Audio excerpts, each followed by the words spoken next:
Back again. The second reading I'm doing today for you is on a much more serious topic, which is, Trump and the nuclear build-up, the nuclear tensions that are around, and also the call-out that went out in Hawaii. And although on the one hand, I think it's quite good that something like that happened, I feel very sorry for any Hawaiians who were traumatized by it, but it means they're going to sharpen up their act. But before I go any further about Hawaii, I just wanted to say, in support of native Hawaiians, that it needs to be more widely understood that America illegally annexed Hawaii in 1898, and they deposed a sovereign monarch, the Queen of Hawaii, and they ruled in favour of, not surprisingly, the white landowners, who then carved up Hawaii and had enormous political and social control. Of course, why did America do that? It wanted Hawaii as a strategic base in the Pacific. So my heart goes out to native Hawaiians, and I really hope in every way that this awful thing that happened leads to better practice in the future. So the reading today is on the nuclear stuff. All right, so Trump and the nuclear build-up. Let's call it the tensions that are around globally. Trump and the nuclear tensions. Trump and the nuclear tensions. Trump and the nuclear tensions. Trump and the nuclear tensions. All right, coming on down now to the cards. What I'm going to do for this reading is a past, present, future in the sense of how things have played out in the very recent past. So it's all about Trump and the tensions, what he's currently thinking and what he's likely to do. So give me a moment to put these down.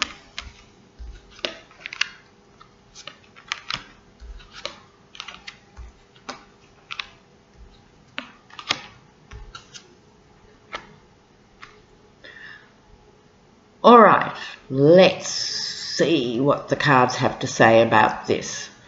Well, starting with the power-mad craziness of this Cups card. Okay, so here you have the Seven of Cups, the Megalomania card, drunk with power, symbolically having absolutely everything, riches, power, land, money, jewels.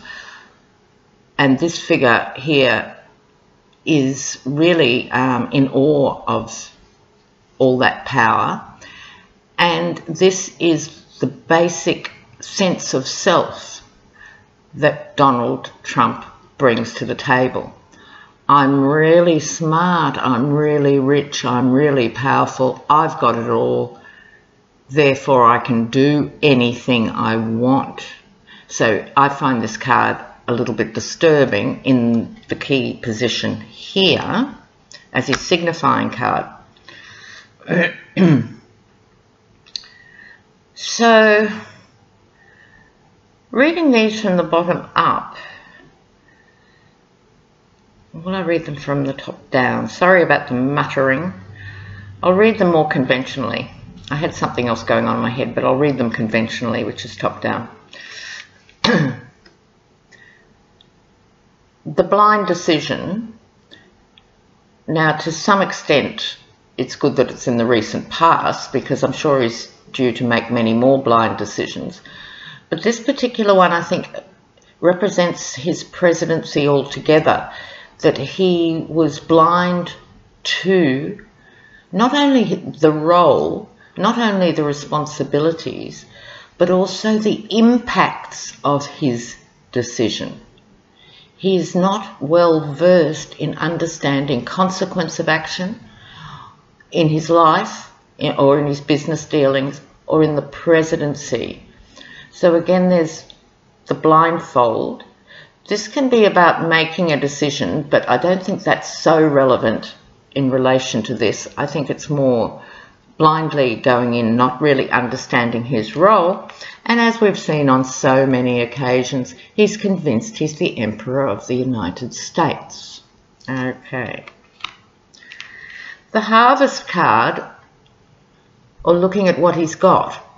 Now, for many people who do not like Trump, there's a feeling that he's not accomplished very much on the one hand, and yet on the other hand there's almost this deep fear that he's accomplished too much because of the very destructive, inhumane laws and so forth that he's pushing in his agenda. So from the point of view of being critical of Trump, there is one assessment. This card is about assessing what's gone on. But if we look at it through Trump's gaze, he's not entirely convinced either that he's done enough. So I guess the point I'm trying to say, he hasn't done enough damage yet. So he's capable of doing more damage. And he only had one flicker of presidential sort of praise, which was when the Syrian government regime chemically bombed their own citizens and he sent back some bombs. Traditionally, this has been how heads of state who are in trouble react. They go to war, or they flag conflicts internationally to draw their own nation together. So in a sense, this is what he's thinking about. Currently, we know he's a fool.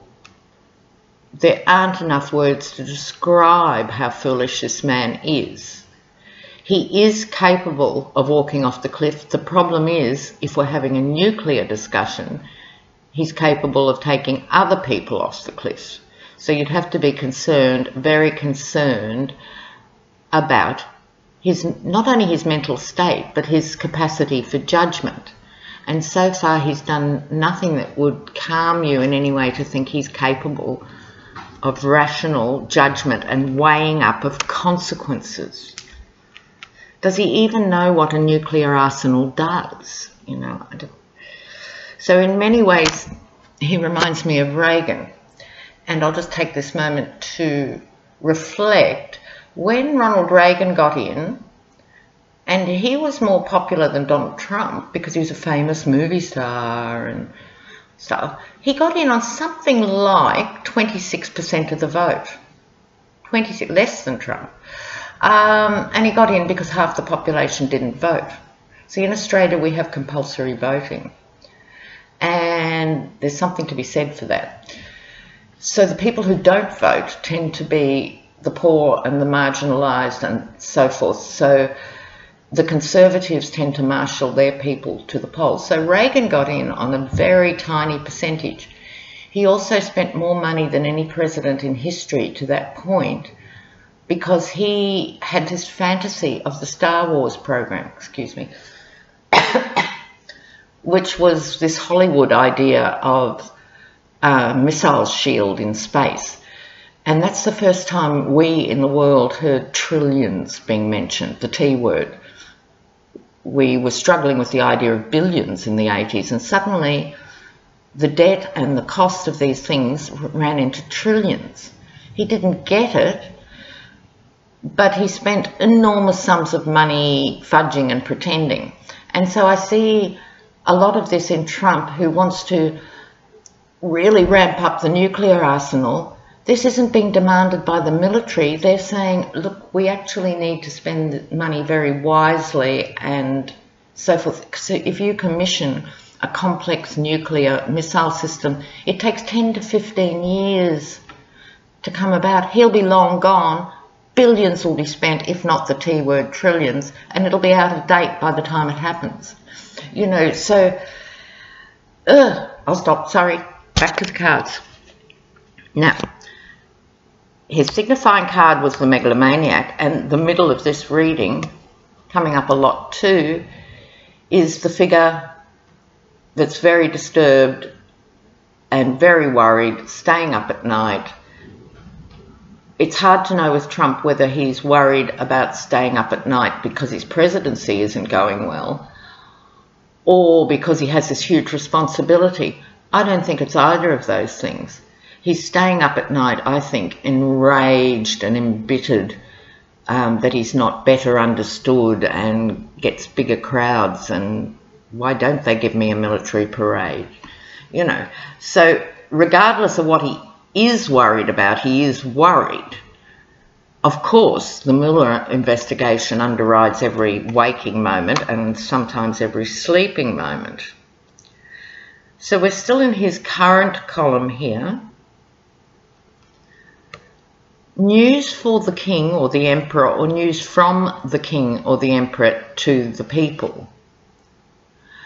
So this is a vanguard figure. It is also the new leader figure. So it's difficult to say in one reading what is really represented by this card. It could be a new, younger leader than Mattis in the military that has, or this person might have more influence on him, or it could be some young, inexperienced person that he sends back to the military brass to say, I want this, I want a bigger nuclear arsenal, get it for me now, you know, like it's a takeout order. Okay.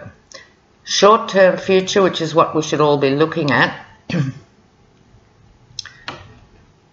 Hasty, unthought out, revenge. Now remember in his health card, in his health reading, his signifying card was the Page of Wands, which was also youthful and impulsive.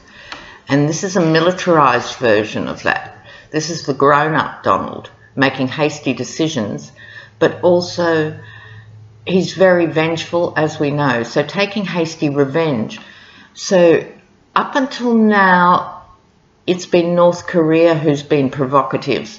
Most of the other major players like Iran, Syria, Russia, they've all been doing whatever they've been doing, but they haven't been big-noting themselves to the extent of North Korea. To a large extent, I see this as Donald's response to North Korea. All I'm saying at this point is he's capable of an impulsive and hasty revenge should a North Korean missile hit a US target or another allied target of some significance. All right, so that's of concern. Slightly modifying that, you have the Knight of Wands. So the Knight of Wands, willpower, fire, but this figure is more restrained. I don't think it's Donald, it's a military figure.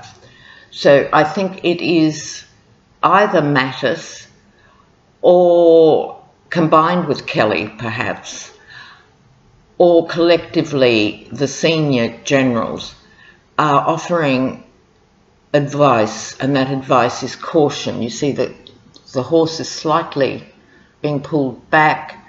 This knight-like figure is much more controlled, but a little nervous. So I would say they're worried about whether they'll be able to have enough influence on him to stop him doing something really, really stupid. The final outcome card is Judgment. So what I would say to try and keep your minds at rest, we are all living with the nuclear risk. I'll return to Judgment in a moment. The biggest risk with nuclear weapons often is not the deliberate use of nuclear weapons, it's accidents. So, Chernobyl, for those of you who are old enough to remember, in Russia was an accident. 3 Mile Island was an accident. There are many thousands of smaller nuclear accidents that occur that we don't hear about. Fukushima, when it had the tsunami and that rolled into one of their nuclear reactors, that caused a gigantic accident. Right. So you're probably statistically more likely to be impacted by a nuclear accident than an incoming missile. That is not a good situation because there could be incoming missiles. However, the accident factor, and when I was living in the UK, the biggest nuclear reactors were a complex called Windscale, and Windscale had a whole series of major breaches and things that were covered up, other things that were exposed. It got to be so many, hundreds of little incidents, that they thought, this doesn't look good. So the UK government decided to change it to Sellafield. So by changing the name of the facility, suddenly Windscale history didn't count because we were now talking about Sellafield. So this is the sort of, they think tarot's, wishy-washy and oogie-boogie. What goes on in the nuclear industry leaves it in the shade. So we have to be very alert about accidents, and the problem, as any person who bothers to inform themselves about nuclear problems, it's invisible. It goes on for generations. The most lethal components, or the ones that change genes, the damaging mutant gene stuff, has a half-life of something like 250,000 years. It goes on and on and on and on and on. And Japan will be dealing with Fukushima generations from now. Also, no one knows how to get rid of the waste. So while all the attention is here of, what if North Korea sends a missile, dreadful as that is, what's happening to the radioactive waste in our own collective backyards? Australia is as bad as anyone else. We also sell uranium to virtually anyone who wants to buy it. Do not think for 1 minute I'm saying Australia is a paradise, because a lot of people think, oh, I'll go to Australia and get away from the nuclear freakout. No. So, I'm back for the reading. Judgment. I'm quite interested in how this manifests as the outcome card of the reading. We all, as citizens of all our countries, have responsibility to hold our governments accountable. So that's one form of judgment. There is the global community holding the US and Trump accountable. There is the global community holding North Korea accountable, not very successfully in any of those cases. But judgment can mean many things. It could also mean, if you are Christian and see it as a God thing, that God could be judging how we behave, but you could also say in terms of science and nature, we will be judged in the future by our children on how we deal with the nuclear situation now. So I think it's a call to arms, a trumpet call to arms, to be informed and to take it on a political level to your local representatives or your state or national representatives. More accountability for the nuclear situation. So another problem that can occur in terms of nuclear accidents is, if you have a situation like France, and I think they get 80% or more of their power from nuclear sources, you become so dependent on that power that you let those nuclear stations go on longer than they should. They have a functional, safe life of 50 to 60 years, and so they tend to roll on longer and longer and longer because it's so complex and so expensive to shut them down. It's not that, it's not turning a switch. It's really hard to shut them down, even to move to a new nuclear option. And so when you hear this economic argument, nuclear power's clean, nuclear power's cheap, it only appears cheap when you don't count the cost of accidents. All right. So, look out, be careful, be safe, but statistically, I offer you hope in that way.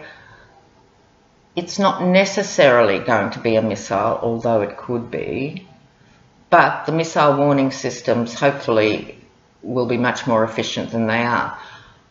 Where you go in the case of that, so make sure you do know where you can go should that happen. I think you've got 12 minutes, not 38.